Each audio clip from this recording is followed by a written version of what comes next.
संन्यास ले लूंगा। आप सच बोल रहे हैं, रियलिटी में बोल रहे हैं? हाँ, मैं सच बोल रहा आप हूँ। कैमरा के सामने बोलिए, कैमरा की तरफ देख के बोलिए, कैमरा की तरफ देख के बोलिए। आप मैं कैमरा के सामने बोल रहा हूँ कि विगत 3 वर्ष में अगर जो मैंने बात बोली है, अगर उसमें से कोई मैं नहीं कर पाया तो मैं आजीवन राजनीतिक से संन्यास ले लूंगा। आप सोच लीजिए, आपकी राजनीति का शुरुआत है, आप कैरियर आपकी शुरू हुई है। अगर मेरा चुनाव निकल जाता है विगत 3 वर्ष में, अगर मैं ये नहीं कर पाया तो मैं राजनीतिक से संन्यास ले लूंगा। ये आपके कैमरे के माध्यम से सभी सम्मानित जनता। नमस्कार, मैं दीपक सिंह कश्यप और आपकी बात देख रहे हैं। अब मैं सबसे पहले एक जो हमारे बगल में बैठे हैं, बहुत ही नौजवान, यंग, हैंडसम और शिक्षित कैंडिडेट, जो कि मुखिया की कैंडिडेट है, और मैं इनसे सबसे पहले इनका परिचय जानूंगा। और जी नमस्कार, मैं भाई विशाल सिंह, आपके इस चैनल के माध्यम से मैं समस्त सिरसा मानपुर की जनता को हाथ जोड़कर प्रणाम करता हूं और इस सावन मास के महीना में उनको हार्दिक शुभकामना भी देता हूं। हे भोले बाबा, हमारे सिरसा मानपुर पंचायत के सभी सम्मानित जनता को स्वस्थ रखें, जागरूक रखें। धन्यवाद। तो आप चुनाव लड़ रहे हैं? जी नहीं, मेरी मम्मी लड़ी। आप उनके उत्तराधिकारी हैं? जी। तो ये देख रेख कौन करता है सर? ये मैं भी करता हूँ और मेरे फादर भी करते हैं। जी, आपके पापा जी? जी। इसके पहले आप लोग? इसके पहले हम लोग पैक्स का चुनाव लड़ते थे। कितने बार? मतलब हम जहाँ तक आई थिंक मुझे याद है कि 20 साल हो गए। तो लड़ते थे या जीते भी हैं? जीते भी हैं, कंटिन्यू है। अभी है? हाँ, अभी कंटिन्यू है हम लोग। अब की बार हम लोग इस चुनाव में निर्विरोध थे। क्यों? कोई अगेंस्ट आप बाहुबली थे? नहीं, कोई अगेंस्ट में खड़ा ही नहीं था। क्यों खड़ा नहीं हुआ? मेरा सम्मान करता है लोग, आपसे प्यार करते हैं। चलिए, बहुत अच्छी बात है, पॉइंटेड टू नोटेड। मतलब ये दर्शकों के लिए नोट करने वाली बात है कि इनका लोग सपोर्ट करते हैं, इनका रिस्पेक्ट करते हैं, इनका पिताजी का सम्मान करते हैं। और ये बहुत बड़ी बात है कि इस जमाने में भी कोई इनके विरोध में खड़ा नहीं होता है। क्या इस बार भी, क्या मुखिया के भी चुनाव में ऐसा हो रहा है? नहीं सर, ऐसा कुछ नहीं है। जैसे कि पैक्स है, वो अपने ग्रामीण स्तर पर जो भी हैं, ठीक है। जैसे कि इसमें देखा जाता है कि ये हमारे अगेंस्ट में है, ठीक है। उनके करीबी में कोई नहीं है, ठीक है। मेरे अगेंस्ट में कोई है और मेरे करीबी में बहुत सारे लोग हैं, ठीक है। तो जनता मुड़ जाती है, समझ रहे हैं? जनता। तो आपको चुनाव में आने से पहले कुछ काम, ऐसा काम जो दर्शकों को लगे कि हाँ भाई ये बंदा आएगा तो कुछ ना कुछ करेगा? जी, मैं बताना चाहता हूं कि लगभग आज 20 साल हो गए, ठीक है। मेरे पापा और मम्मी राजनीतिक में ही हैं, ठीक है। मेरे दादाजी भी राजनीतिक में ही हैं। तो उन लोग को देखते देखते मेरे अंदर एक प्रेरणा कि मैं सिरसा मानपुर के लिए कुछ करूं, और बहुत कुछ किया भी हूं, ठीक है। मुझसे जितना भी हो सके उतना मैं करते आया हूं अभी तक। मेरे फादर जो भी हैं, गरीब असहाय लोगों का मदद भी करते हैं, जैसे कि खाना हुआ या अन्य तरह का जो भी लाभ है, ठीक है, उन लोग को दिया जाता है। उन लोगों का प्यार है, उन लोग का आशीर्वाद है, और उन लोग का कहना है कि आप लोग एक बार मुखिया में चुनाव लड़े।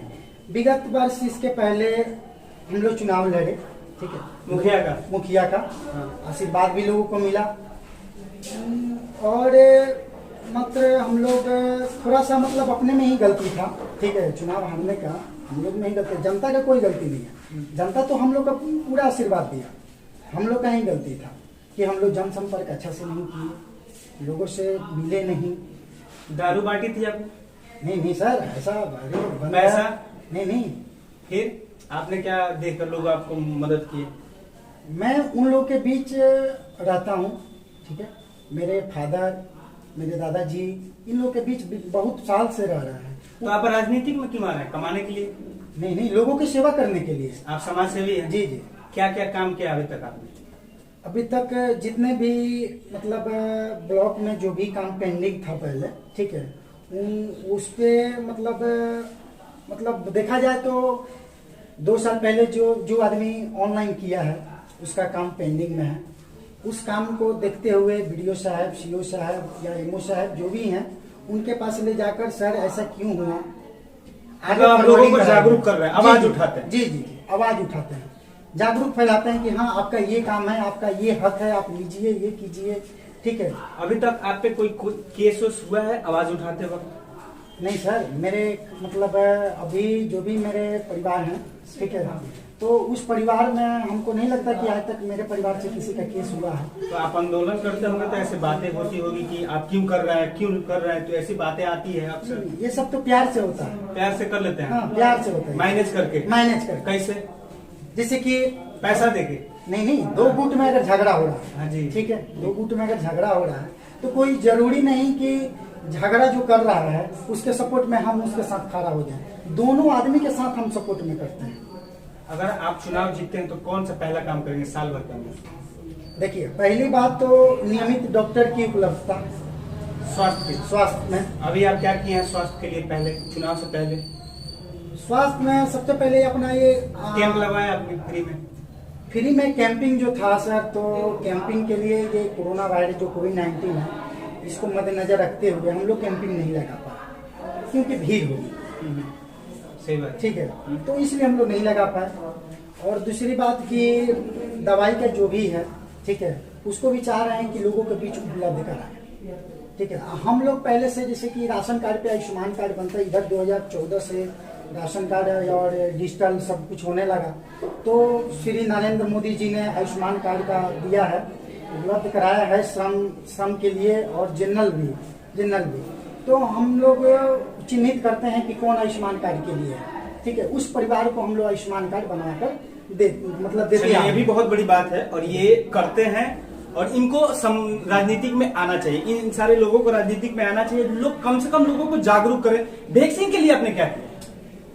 सर, वैक्सीन के लिए तो समझ जाइए कि अपने प्रखंड, अपना मुख्यालय जो है, वहाँ पे वैक्सीन का एक लिमिट है, ठीक है। लोगों को आप जागरूक कर लोगों को जागरूक करते हैं कि भैया, चाचा, दादा, चली लो आप वैक्सीनेशन। हाँ, मेरा है, अपने मोबाइल में भी है, ठीक है, दोनों डोज में ले चुका हूँ। और लोग को जागरूक भी करता हूँ कि चलकर ले लीजिए, ठीक है। और अपना आधार कार्ड वहाँ पे जमा करवा कर लोगों को भी जागरूक करें कि हाँ इससे कुछ नहीं होगा, ठीक है, आप कीजिए, आप स्वस्थ रहिएगा, ठीक है, आपका परिवार भी स्वस्थ रहेगा, इससे क्षमता रहेगी आपको लड़ने के लिए कोविड-19 से। चलिए, ये थी स्वास्थ्य की बात। अब मैं एजुकेशन सेक्टर में बढ़ूंगा। अगर आप चुने जाते हैं तो एजुकेशन के लिए क्या करेंगे? जी, जीवन की मूलभूत इकाई अपना शिक्षा है, ठीक है, और शिक्षा बगैर इसके सुधार के नहीं हो सकता, ठीक है। बगैर इसके सुधार के समाज, संस्कृति और संकीर्ण विकास इसके नहीं हो सकता। और पंचायत अंतर्गत चल रहे सभी प्रकार के विद्यालय और हमारे जितने भी संस्था हैं, ठीक है, उनको मैं प्रोत्साहन करूंगा। अब जाके पूछेंगे, टीचर के टाइमिंग देखेंगे जो कितने बजे आते हैं? जी, उन जो भी हमारे मतलब विद्यालय हैं या संस्था हैं, मैं उनके बीच जाऊंगा, ठीक है, वो क्या कर रहे हैं, टाइम पे आ रहे हैं कि नहीं आ रहे हैं, ये भी मैं देखूंगा। बच्चों को अच्छी शिक्षा मिल रही है, जैसे कि मिड डे अपना है, अभी तो मिड डे अपना बंद है, ठीक है, अगर मिड डे अगर चालू हो रहा है कोविड-19 के बाद, ठीक है, तो अपना ये भी देखूंगा कि मिड डे बच्चों को उपलब्ध हो रही है कि नहीं हो रही है। ये मेरा पहली प्राथमिकता होगी, ठीक है। और प्रतिभा शिक्षकों एवं विद्यार्थियों को मैं प्रोत्साहन करूंगा। उसके लिए कोई प्रतियोगिता परीक्षा कराएंगे आप? जी, प्रोत्साहन के लिए तो, और विद्यार्थियों के बीच में उनका मनोबल बढ़ाने के लिए एक अपना होता है साल में एक बार, ठीक है, उनके बीच एक परीक्षा की आयोजन कराई जाएगी, ठीक है, जो उसमें चुने जाएंगे उन बच्चों को आगे के लिए मेरा परिवार उस बच्चे को, उसके परिवार को आर्थिक मदद देगा। चलिए, बहुत बड़ी बात है। और जो बच्चे गरीब हैं, जो पढ़ नहीं पाते हैं या जिनके पापा जी नहीं हो, माता जी नहीं हो, क्या उन बच्चों को फ्री में एजुकेशन दिलवा पाएंगे? तो नहीं। जी, गरीब विद्यार्थियों को हर संभव मदद करना हमारा परिवार का मतलब है। ये देखिए, गरीब विद्यार्थियों को हर संभव मदद करना हमारा उद्देश्य है, हमारा परिवार का भी उद्देश्य है। उसके परिवार के साथ साथ समाज के ऊंचाई तक वो बालक पहुंचेगा।